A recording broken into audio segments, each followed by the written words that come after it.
Renigunta RP circle పరిధిలో పోలీసులు జరిపిన మెరుపు దాడుల్లో భారీ సైబర్ క్రైమ్ నిందితుడు పట్టుబడ్డాడు. బ్యాంకు సిబ్బందిని కస్టమర్ కేర్ ప్రతినిధులమని నటిస్తూ బాధితులకు ఫోన్ కాల్స్ చేసేవారు.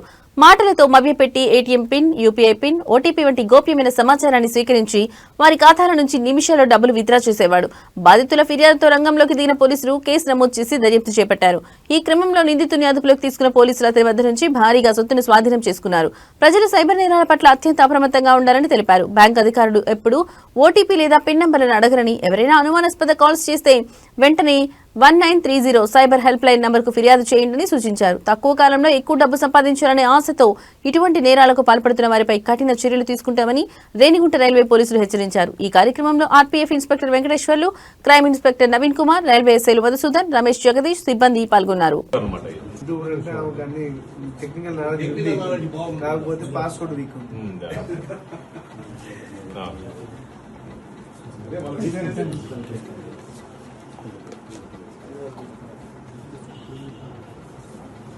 మొత్తం ఆఫీస్లోనే తెలియాలి కదా చెప్పాను ఊరు ఇది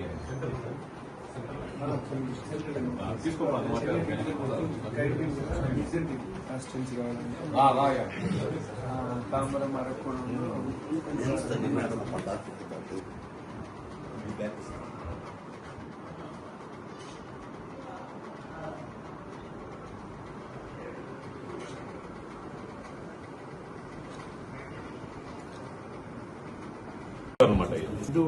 కానీ టెక్నికల్ నాలెడ్జ్ ఉంది, కాకపోతే పాస్వర్డ్ వీక్ ఉంది.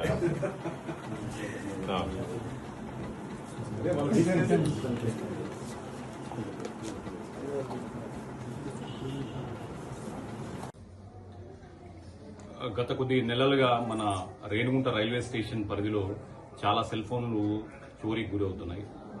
ఈ చోరీకి గురి అవుతున్న వెంటనే ఆ సంబంధిత ఫోన్లో నుంచి ఆ బాధితులకు వాళ్ళకి తెలియకుండానే వారి ఖాతాలో నుంచి భారీ ఎత్తున నగదు అనేది మిగతా వేరే అకౌంట్లకు అనేది ట్రాన్స్ఫర్ జరుగుతున్నది. ఇది వాళ్ళకి ఎటువంటి నాలెడ్జ్ లేకుండా ఉంది. సో ఈ విధంగా కొంతమంది నిందితులు వాళ్ళ అకౌంట్లో నుంచి భారీ సొమ్ముని కొల్లగొడుతున్నారు. సో దీనిపైన మనకు ఇప్పటికీ రేణిగుంటలో ఈ సుమారుగా ఒక 5 ఇన్సిడెంట్లు జరిగాయి. ఈ 5 ఇన్సిడెంట్లలోనూ 5 కేసెస్లోనూ మనకు సుమారు 18 లక్షల రూపాయల ప్రాపర్టీ అనేది దొంగతనానికి గురి అయింది అనమాట.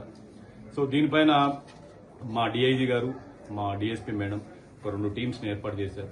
సో మా 2 టీమ్స్ ఇంక్లూడింగ్ మా ఎస్ఐ గారితో కలిపి అండ్ ఆర్పీఎఫ్ స్టాఫ్ ఒక అసిస్టెంట్తో సో మేము మాకున్నటువంటి టెక్నికల్ అనాలిసిస్ ద్వారా వచ్చిన క్లూస్ను బట్టి హరిబర్మన్ అనే వెస్ట్ బెంగాల్కి చెందినటువంటి ఒక ముద్దాయిని అరెస్ట్ చేశాం.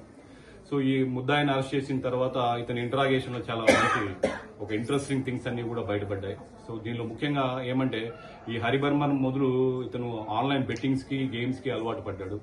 సో బెట్టింగ్స్ కి అలవాటు పడిన తర్వాత చిన్నగా ఫస్ట్ ఇతను సెల్ ఫోన్లు చోరీ చేయడం, ఆ చోరీ చేసిన సొమ్మును బెట్టింగ్స్ లో పెట్టడం, ఇలా స్టార్ట్ చేశాడు అనమాట. సో అలాగే అతను సెల్ ఫోన్స్ దొంగలించి దానిలో ఎక్స్పర్ట్ అయిపోయాడు అనమాట. దానిలో ఎలా ఫైనాన్షియల్ ట్రాన్సాక్షన్స్, ఫ్రాడ్లెంట్ ట్రాన్సాక్షన్ చేయాలనే దానికి అలవాటు పడ్డాడు. మొదట అతను సెల్ ఫోన్ కొట్టేస్తాడు. ఈ సెల్ ఫోన్లు ఎవరైతే రైల్లో ప్రయాణం చేస్తుంటారో ముఖ్యంగా ఏసీ బోగీల్లో ఈ సెల్ ఫోన్స్ కొట్టేస్తాడు. సెల్ ఫోన్స్ కొట్టిన తర్వాత మహిళా ప్రయాణికులు పోతామంటే బ్యాగ్ తో సహా కొట్టేస్తాడు. సో ఆ బ్యాగ్ లో ఉన్నటువంటి ఏటీఎం కార్డులు, పాన్ కార్డులు అండ్ మొబైల్ ఇవి మాత్రం తీసుకుంటాడు, మిగతా వాడు పడేస్తాడు. అతను తీసుకుంటానే ఫస్ట్